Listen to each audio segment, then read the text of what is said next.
rudimentary, elementary. It's basically a child's drawing. You know what Albert Einstein said? If you can't explain it simply, you don't understand it well enough. Josh went to great lengths to ground all of the science. So in the mechanics of each individual character's powers, the mechanics of travel through time and space, he was relentless in insisting that there be a solid foundation and that the designs or the costumes or the behavior reflected that science. In terms of Reed's stretching and Sue's spectral abilities and Johnny's fire, these are superpowers that started with who they were as human beings before anything happened to them. Reed's high-level intelligence, Ben, bravery, courage, Johnny's charisma and also courage, Sue in terms of her high-level intelligence. They all come into this with something very, very special. The core of their natural human powers that they came into this with are not changed, they're only heightened by the gifts that they're given. So I wanted it to look like science, not like powers. When they are escaping from their first visit to Planet Zero, the planet is almost attacking them because they're a foreign invader and it senses that. And as they're trying to escape back to Earth and the planet is attacking them, rocks and energy are being thrust at the shuttle. We wanted all of the powers to relate in some way to the planet where everything happens. So each of their powers somehow ties into Planet Zero and or into the quantum gate. We tried to tie the events of the shuttle accident with their powers. So you see Ben struggling to get the door closed and he's getting pummeled by rocks that's coming inside. Johnny, there's a little fire that kicks off in his shuttle and he's struggling and a fire comes through the window. Sue doesn't actually travel to Planet Zero, but when they come back and everything goes wrong, there's a large blast of energy that takes her down, and that's actually where her powers grow from. Reed is a tricky one. That was a little more sleight of hand. We showed Reed when he's trying to help Victor on the cliff's edge. Victor has fallen and Reed's trying to help him up. There's a little transference of an energy effect, and it's almost, if you're not looking, you'll miss it. Reed's arm stretches ever so slightly and then retracts. And that's kind of only our little telltale sign of Reed. When we first see all of them after the accident, they're all confused and a little terrified. Reed has stretched himself out and doesn't understand what's happened. We didn't want to make him, like, no offense to Stretch Armstrong, but as Stretch Armstrong, we tried to come up with something unique and original and believable, not silly. We didn't want him to get too skinny and flimsy looking. We wanted him to stay sort of a masculine figure, so we cheated in a way to where we kept a lot of muscle structure and bone and tried to make his joints stay really visible to try and make it a little more believable. One of the most interesting days that I had on set was when my character wakes up in the hospital, Area 57, and I kind of see my body, this and that, whatever. So what Josh would do is that he would talk to me over a microphone on what my hand was doing. He's like, now your hand starts to go through the brackets and kind of feel around, look around. And then there's a scene where I escape. He's crawling in the vents and we see him stretched out. He's splayed out and retracting in. It looks painful with bones breaking or muscles moving. Somehow she's shifting in and out of the visible spectrum. We don't know how. Sue is kind of an internal person to begin with, so the fact that she goes invisible is very specific. She's physically manifesting powers that have to do with force fields that emerge from her own transparency. Sue's powers all come from the quantum gate, and they affect visibility and the way light wraps around her so that you're seeing the environment reflected off of her, and she, in a way, becomes invisible. She can also generate force fields around herself, and she can also throw force fields that wield power, almost like a bomb or a rocket. When the quantum gate comes back to Earth and is affected by the explosion on Planet Zero, we wanted to tie those two effects together. Sue's energy and bubble with the quantum gate energy. We went through a lot of research and development on Sue's bubbles. We wanted it to not look too much like water or too much like smoke. It needed to be sort of an energy plasma look to it, which was actually very tricky to come by. So it actually was one of the toughest effects to land on for us because it was something that we don't see very often. I believe in the original comic and design of years ago, she has a blue glow around her, and we didn't want every shot of her to have a blue glow, but when she has her powers, she's got some blue glow that comes off her hands. There's a scene in the movie where she's pushing the containers, trying to exercise her abilities, and you see blue energy around her hands. That's being faithful to the look of the comics, is that blue energy. One of the things Josh came up with that helped humanize using my power was he wanted to make it very clear that it's not easy. It's exhausting mentally and physically. It's as if to go invisible or to use a force field is as if I've run a marathon or that I've held my breath underwater for an inhuman amount of time.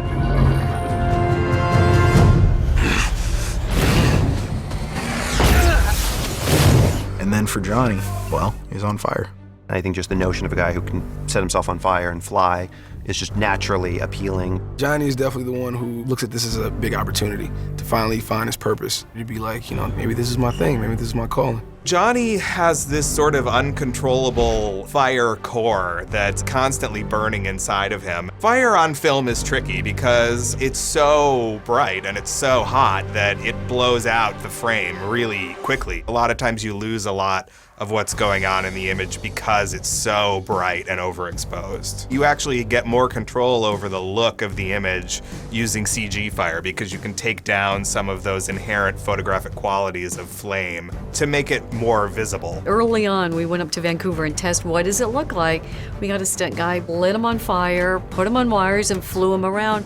And then we did additional tests where we had a CG version of a man on fire, and we would put them next to each other and see which look would give us the best result when we got to the end. And we went with the CG fire over the actual man on fire, although the man on fire looked pretty cool, I will admit. Johnny wakes up in Area 57 after going through the accident at the Baxter lab, and he finds himself engulfed in flames and doesn't understand what's happening to him. The first time we see him, it's horrific as an audience. It's disturbing because you're seeing a guy engulfed in flames on fire, just sitting up and just being on fire and being terrified. We wanted it to appear in a way like a man was just on fire. He's naked because his clothes have all incinerated off of his body, and he has no control over the fire. So his emotions are tied into his powers, and the more upset he gets, the more intense the fire gets. It's something that you have to kind of work through and exercise. It's a muscle that has to get stronger. They're gonna send me on a project. Like Ben? We should use these powers to do something. Some of the trickier parts of Johnny were when he was standing or when he was speaking. Reading lip sync through a man on fire is a little tricky. When he's in motion, it is a lot more forgiving because the fire moves and there's a lot visually to look at. It was actually quite difficult to convey emotion through a man who's completely on fire. The actor did an amazing performance, but once we lit him on fire, it was really hard to read a lot of his emotional performance. So we spent a long time trying to convey emotion through his flaming face. I know it's a shock, but Michael B. Jordan can't actually fly. So we did do some work with wires. He got to fly around on wires quite a bit. And then also we did a cyber scan of his body, and we created a digital version of him that we then would use to animate the scenes where he's flying. And all of the fire is simulated throughout the movie. Victor, no. Just stop. Out of my way, Franklin. I'm going home. This is your home, son. Victor gets trapped on Planet Zero, and in a way, Victor encapsulates the powers of all of them into one character. He has a little bit of each of the other characters' powers within him. The landscape's changed. How? I don't know, it's just different. It's almost like Victor, when he gets trapped there, has sucked all of the energy out of the planet and taken it for himself. He becomes kind of the custodian for Planet Zero, if you will. We develop suits which allow them to contain and control these conditions.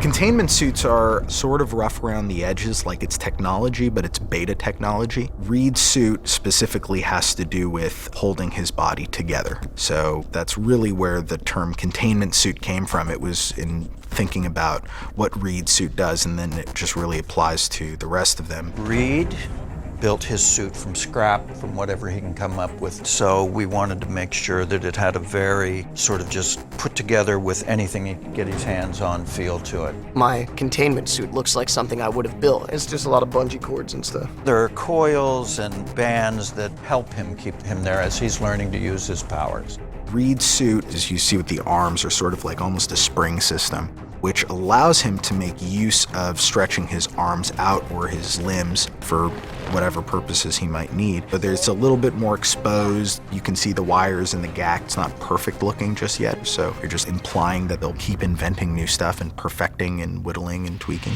Johnny's suit was built supposedly by the government. Johnny is burning at 1,000 degrees or more at all times, so we have a suit that is made from some kind of fabric that helps allow him to control how much he flames and how much he doesn't flame. Not only is he on fire, but he is a walking light source. So it was very important to me that we not cheat the lighting. So we built this light suit, and now because the technology in LEDs is so good, we were able to essentially build from head to toe a suit that he could wear that we could make very warm and flicker to look like firelight. And it was all run remotely from our dimming console. So Johnny could walk around and light the set just by that suit. It flickered and changed and had different colors and hues of red and orange and white, and it would project light onto the characters that he was standing next to so that they would appear to be standing next to a man on fire. Johnny, as far as filming is concerned, it's like 3 different looks, you know? You kind of go through the process of a light suit, you know, that shows like the flames and stuff, how it reflects off everything around me. And then you have the containment suit, and then sometimes you have to do a clean pass with like nothing, and I'm just, you know, naked. It's a little distracting for people on set, but we got past it. So the suit was made from a stretch cotton. We printed 2 colors over there, some of it 3D, sort of a spider web effect. And these portions here that are solid black, in theory, don't disappear with her, and a lot of this cording is to give the feeling that there is some sort of technology involved to these different sensors, which we have all around her. We don't consider them our superhero suits. I play it as though it's not something that I am proud of. It's not a good thing. But as an actor, it's pretty fun. When we're all together, it makes a lot of sense. And they're all very specific and different, which is cool. It's clobbering time! Ben gets the worst of it, if I'm honest. I think I have the worst affliction. I'm literally a rock with eyes. He is by default a gentle giant, but there's this rage within him. If you're gonna trigger that, he can be pretty scary.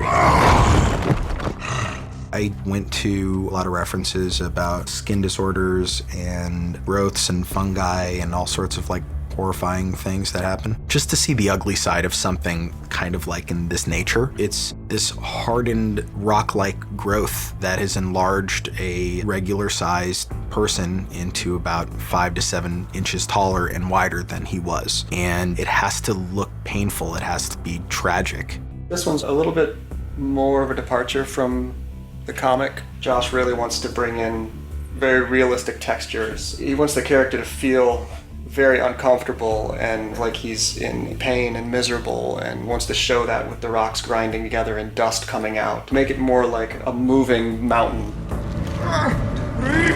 The thing essentially becomes encased in a rock shell. He's still underneath there. He's not completely made of rock. There is a soft man underneath, which is what enables him to still move after he becomes encased in rock. He is a man who is fused underneath a bunch of rock. that sort of becomes an exoskeleton. For much of the film, the thing will be CG. So Jamie is doing the hardest of things, which in some ways is acting through not just the makeup, as the cliche goes, but through the visual effects and through his performance, giving us a tremendous amount of information as to how that character will behave and express himself. Obviously, Thing is much larger than Jamie Bell, so we had Jamie Bell on stilts for a good portion of the film and dressed in a very court jester-like motion capture suit that we used to track all his movement and then extrapolate that and put it into the CG character. To be on stilts and things like that, and for camera I had to wear certain things so they knew my scale and size. They're useful for me because you get a sense of like, wow, I'm bigger than everyone. Especially when I'm really not that big. I'm only like 5'8", so I'm usually all the time smaller than everybody else. So weirdly having that extra height on set and for the character, like it does kind of change your mindset a little bit for sure.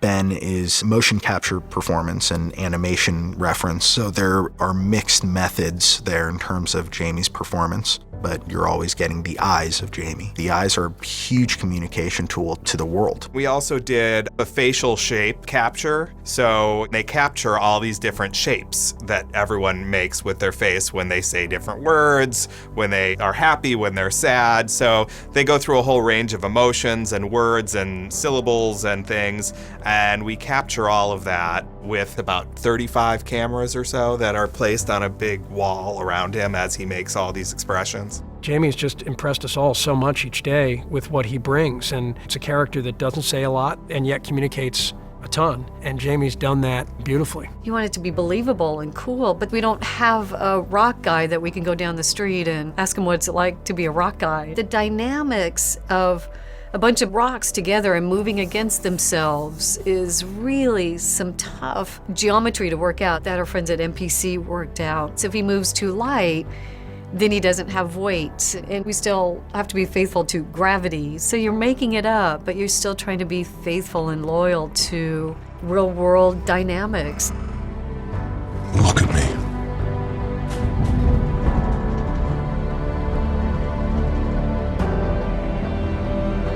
I'm not your friend. You turned me into something else.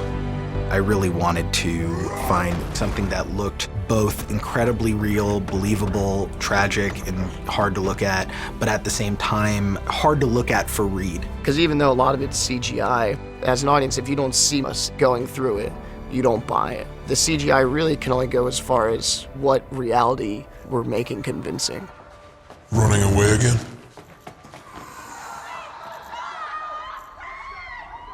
No. George Little and I worked for a really long time conceiving what Dr. Doom, what Victor's suit, costume, wardrobe, outfit, mask, what that was going to look like. So this is our fourth person who goes to Planet Zero and gets left behind, and we come back to find him, and he's developed, these are portions of his suit, a lot of it's melted. Somehow it's all just sort of melded into one. There's sort of the assumption here that the plexiglass of the helmet melted onto him. This is his face. This is who he is. His suit would be the EVA suit fused into his body, which is grotesque and uncomfortable and kind of frightening and disturbing. And that there would be ideas reminiscent of what we're familiar with the traditional Doom costume. He amalgamates his EVA suit, his environment suit, into something that he can live in, something that he can survive in. They would be wearing rebreathers on their face that would inadvertently be melded onto his face, and that's what is kind of looks like the Dr. Doom mask.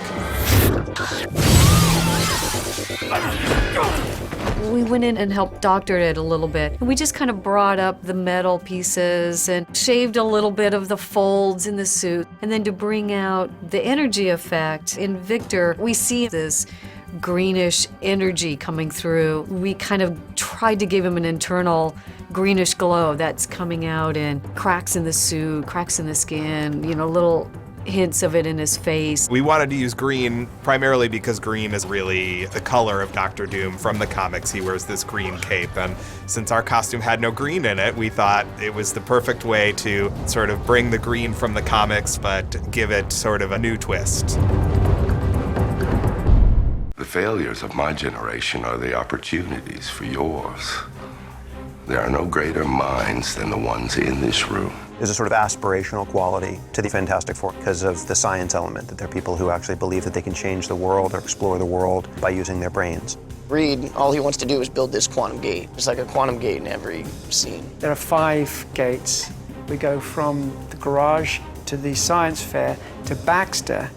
Then when it all goes wrong, he then goes to Argentina and he makes a version of the science fair one, but a much more developed version.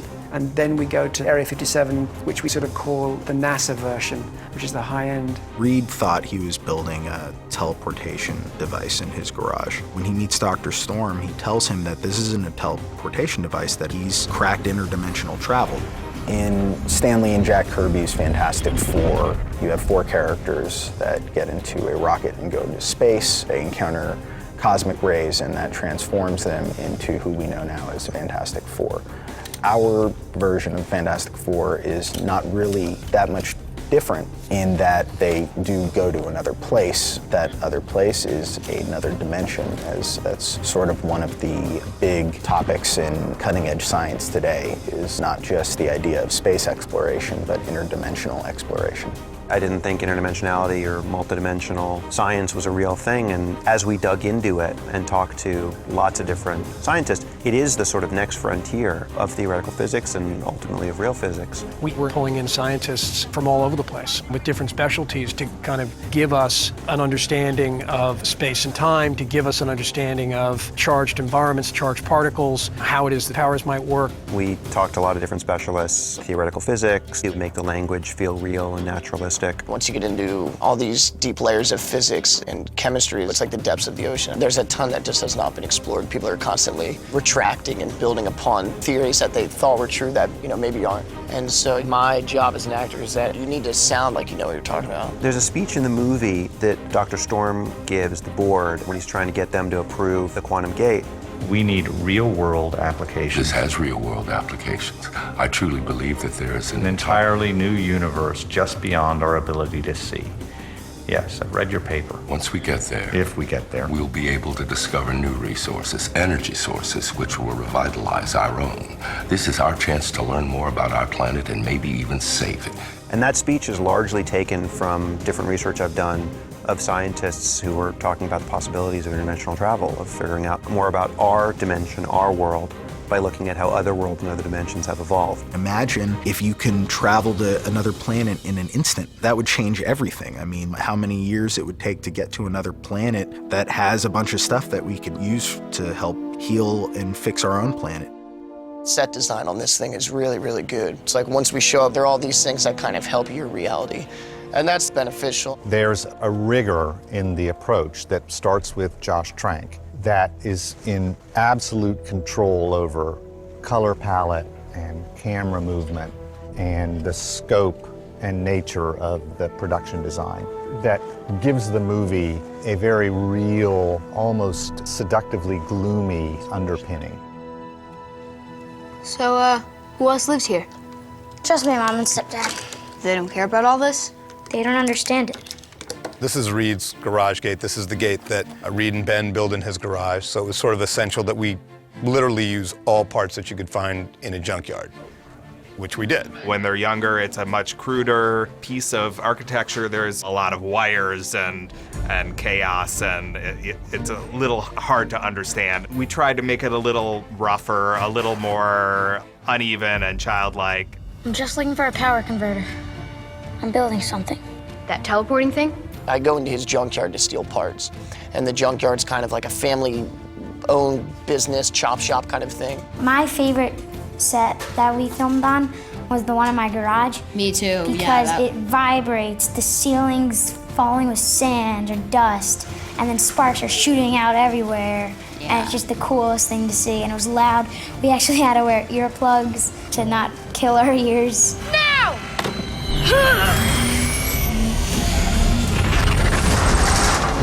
So cool, like when I first saw it, I was just like, wow, who built that thing and how long did that take? Because it was really cool. Wires everywhere, every corner you look, there's wires.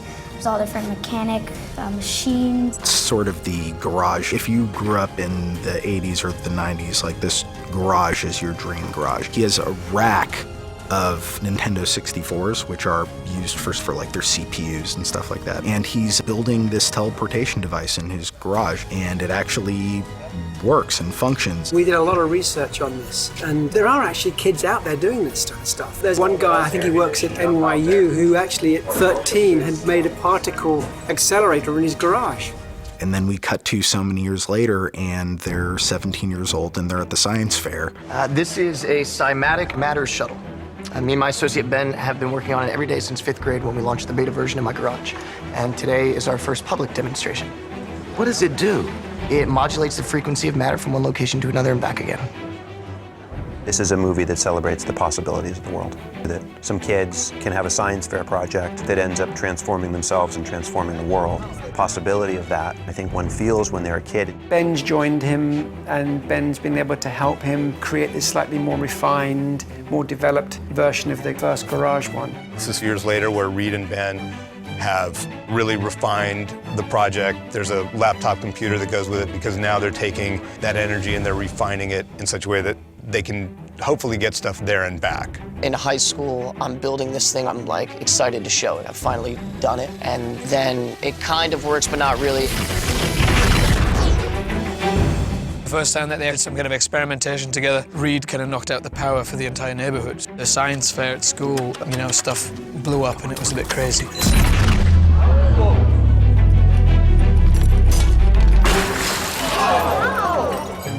It's all about transferring energy into waveforms that then open up the spaces between atoms and allow the gate to open. So using all of these, you know, these are jamming energy this way, these are firing it into this section.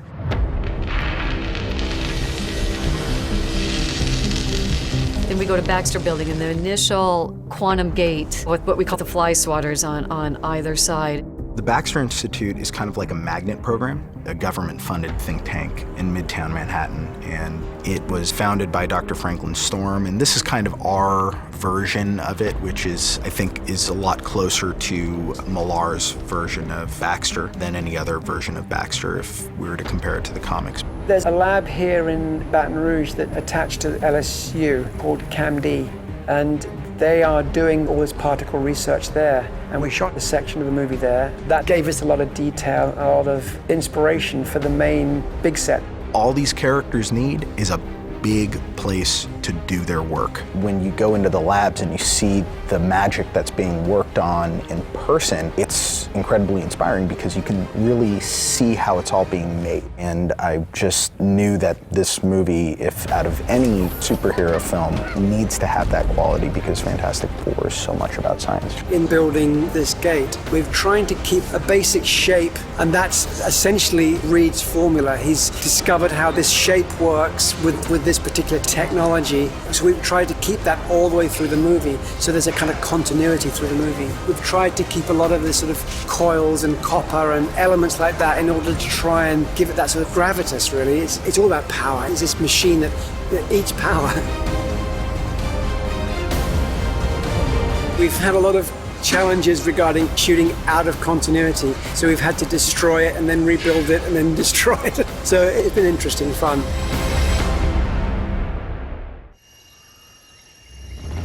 This is the one that Reed's working on in Argentina, presumably to basically go back and rectify what has happened. And again, it's just something that years later, Reed's pulling different parts together. It has to have a different level of polish, and yet it all has to look similar to the gates that you see on stage 4 here, which is this, but exploded to an entire soundstage. The whole Area 57 complex was fun to do because it was just so big. We tried to keep it with the same visual language, but yet give it the sense of this is 2.0 and this is a darker, more menacing group of people. Area 57 was an abandoned hospital. We took a lot of research of contamination labs and general experimentation kind of environments, and then augmented that into the direction that we wanted to go. We are now in the basement of Area 57, and we ended up building a lab. We ended up bringing a lot of the component parts from the hospital to here, the doors and all the fixtures and fittings. It helps us tie the two places together for continuity. And we've gone from the garage all the way to this militarized gate. Made it ugly. We were just over in the Area 57 actual lab where we built the gate at. And in between setups, I'm sitting down at some random desk that's there, and I'm just kind of like, you know, being nosy, peeking through, and there's all these instruments that I'm like, I don't know what this is. It looks legit, looks expensive. It's pretty heavy. So they pay attention to everything. Every single set that I've been on this movie, you know, from the Baxter corridors or to his dorm room or to the quantum gate or wherever it is, there's always a sense of like, this is a real place. This really exists. All the sets have been incredible. None of them feel like sets to me, so I genuinely forget that we're in a studio. It really does feel exactly like we're in the buildings that are written. It's really remarkable. Planet Zero.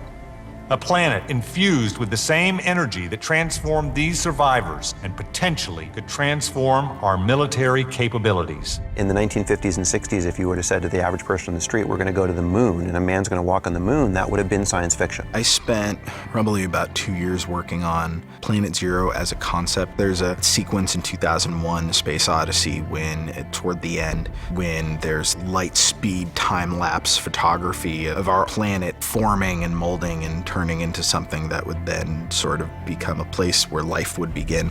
If you stop that time lapse at a certain point, that's what Planet Zero is. His ambition for the film had a lot to do with the ways in which Planet Zero reflected an alternative to our experience that would give the audience the opportunity to go to a place they'd never been before, something spectacular, something mind-blowing, something that will provoke the imagination. It doesn't feel science fiction, it feels real, you know, in a way. It's like, okay, so it's just Earth back in the day? Like, what would that be like? What would that feel like? It'd be very odd. Once you realize the science behind it and the facts, it helps you dive in more. Something you can grab onto, like, okay, this is fact, this is true. It makes it a little bit more believable.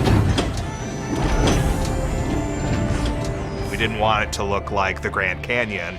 We wanted it to be its own unique thing that was unlike anything anyone had ever seen. There's no trees or greenery, there's no animals to speak of. It's mainly rock and lava, but at the same time we wanted it to feel alive. We made a lot of artwork and a lot of concept work. It needed to be something that was, again, real and came from scientific ideas as opposed to a fantastical alien planet, something that looks like if you opened up the shuttle and you stepped out on the other side, you might think that you were in Arizona in the middle of a lightning storm. When they first arrive at Planet Zero, they decide, of course, to plant a flag on it like we did when we landed on the moon. And when they do so, the planet sort of starts to come alive, and you see energy starting to course through the ground and travel across the landscape to an area where we see a bunch of glowing pools. Come on, let's check it out. When I'm first sending stuff in this quantum gate, it comes back with this kind of orange dust on it. I think it's sands of the Sahara or somewhere in China, but I don't know. The planet is mainly made up of rock, and it's in the brown and orange family. We wanted to have it tie in a little bit to the look of Thing. He's got a very orangish quality, so we wanted to make sure that we had that quality represented in the rock there. There's some pretty biblical storms that happen up there. The atmosphere, it's just sort of a misty, almost Earth-like atmosphere. There's some orange in the sky, so you can tell that there's a sun that perhaps the planet rotates around. We had the basic sort of like the stage was built with a landscape that represented the terrain a bit, but not in terms of the dirt, what the ground would be made out of. I mean, it's all like foam and stuff like that. So there's a lot of imagination that kind of had to play into it. We knew we were going to be dealing with sort of molten rock surfaces and lava flows and intense lightning, all of which we had to build into our lighting rig. We worked extensively on developing these tubes of LEDs that had a program running through it that would give us sort of lava-like light, so it's warm and it moves, just made reflections on the spacesuits and things like that. Although Planet Zero is going to be CG, we still had to know what that was. So we've quite extensively developed the sort of terrain and the environment that these suits were going to play in. The actors, they're standing on a green screen stage all by themselves, pretending they're on an amazing planet. And we surround the whole thing with green and with tracking markers so that the cameras can understand the relation of the characters to the background. And all of that gets brought into the computer and we create a fully CG environment for them to live in. Josh has definitely tried as much as he can to make sure that we're informed as actors who are like coming into this new planet, this new place, this world that's completely untouched by civilizations or man or anything. I knew you'd come back. Victor's there on planet Zero. He's been struck by lava and dropped into a churning pit of rock and lava on a bizarre planet. That place kept me alive, gave me strength, power. Victor starts to understand elements. It's based in science, so I very much play Victor as if this is the best thing that could have ever happened to him. No one else sees it that way. When they go back and they end up finding Victor, the atmosphere has changed. It's much more severe. Everything's sort of red. All of the green energy seems to have gone from the planet, and it looks similar, but it's different, and they don't understand why everything has changed. And then the third Planet Zero, which is the final battle, Victor is back there. It's kind of a combination of everything. Doom has decided that he wants to live on Planet Zero, and he no longer cares about Earth or any of its inhabitants. And he wants to destroy Earth and use all of its energy to make Planet Zero the most powerful planet out there. And our four heroes go there to stop him, to save the planet. The final battle was a tough scene to put together. We went back and we did do some additional dialogue and some additional shots to add to the final battle to really sell what we were going for. In the final battle, we built a practical set piece, so their feet interact, and we have a ground plane to help us with it, and then the rest, and the surrounding environment and sky is all CG digital. Victor, in a way, is actually more powerful than all of the individual characters, but they discover when they work together, they have the power to defeat him.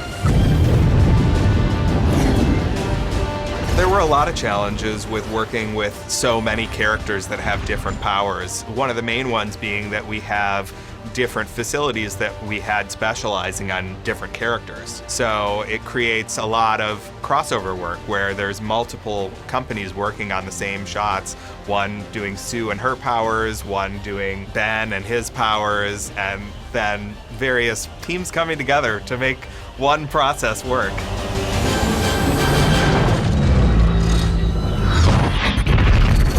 When they go back for the final battle, Victor creates a new kind of portal back to Planet Zero. And when he creates this portal, it begins to suck all of the life and debris from Earth through the portal into Planet Zero. Creating the wormhole that they travel through from Earth to Planet Zero was a unique task, and one that we wanted to make sure was selling the speed and excitement and keeping the momentum of the story moving forward. Victor, don't do this! There is no Victor. There is only Doom. My hopes would be that the audience forgets that the visual effects are even there and that they're able to get so engulfed in the story that it becomes a part of their world. Ultimately, we just want the audience to have a good time. It's a world creation, but the legacy of that world creation being the transformation of these 5 individuals. And again, the power of that is in the detail, is in how specific you are. You'll feel you're in the world. You'll feel you're in Planet Zero.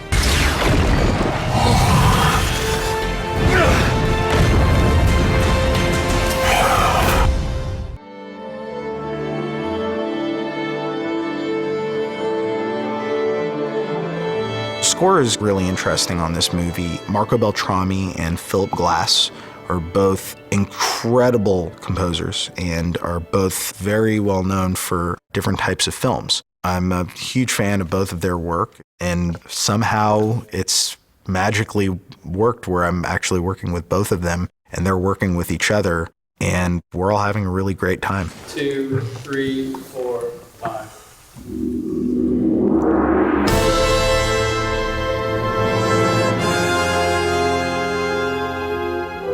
I was struck by the idea of possibly doing something really original with Philip.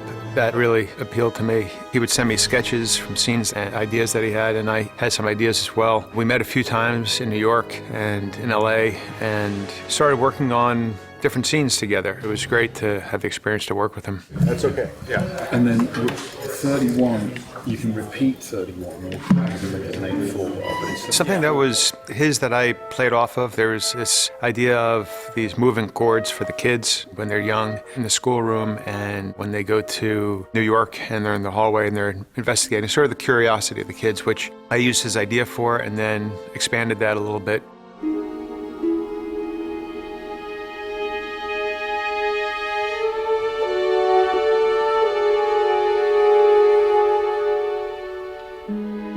I'm not a musician, so I talk in terms of feelings and subtext and ideas and stuff like that, and so do they. So it's all been, instead of talking in terms of I want it to sound like this or I want it to sound like that, we just really talk about the characters and where they're coming from and their feelings.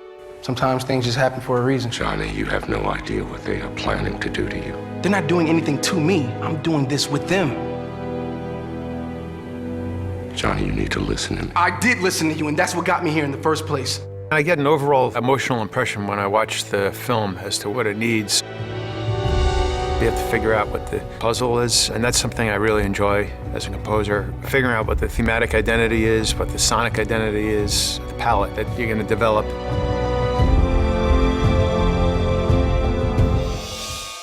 You couldn't resist coming back. It's not enough to ruin your world.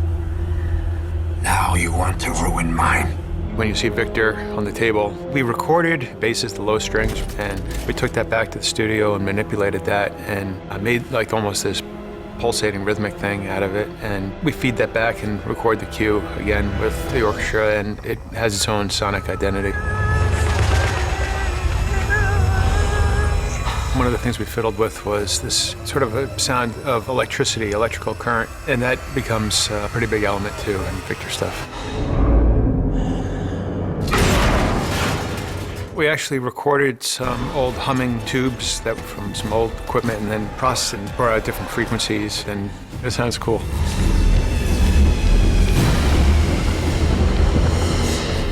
That was great. Yeah, that's great. Our dialogue right now and talking about what Baxter is and what this place is, what it means to read and what it means to sue and what do they all have in common and how are they different. It's really about the personalities of the characters.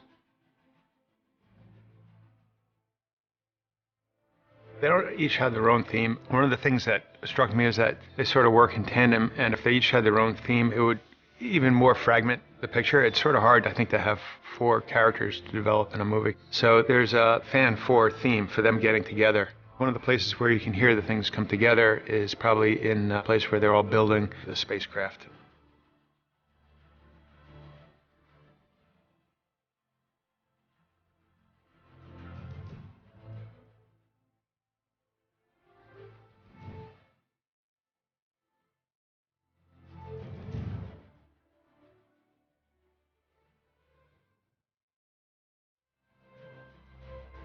Just to be able to work with these guys and Philip and Marco together, it's just incredible.